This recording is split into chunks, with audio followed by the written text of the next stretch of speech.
বিম যদি 5 ইঞ্চি বাঁকা হয় 5 ইঞ্চি তারপরে কিন্তু সোজা করে যাব। কিভাবে জানেন? যে সময় আপনারা টেম্পার কাটটা দিতেন এই সময় কিন্তু সোজা করে নিতে পারবেন যদি একটু বুদ্ধি খাটাই কাজ করেন।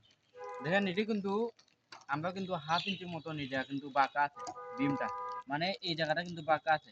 এখন আমি এখানে একটা কাট মারি দিচ্ছি, এটা কিন্তু শক্ত করে মারি দিচ্ছি এই কাটটা। আর এখানে একটা তার কাটা মারছি, এখানে একটা তার কাটা মারছি, আর এই দিকে কিন্তু একবারে চাপে মারি রাখছি, মানে এই দিকে চাপে মারি রাখছি। এখন শুধু এই ডাসাটা দুটা ডাসা বাকি রয়েছে। এখন আমি সোজা করবো, আপনারা দেখবেন।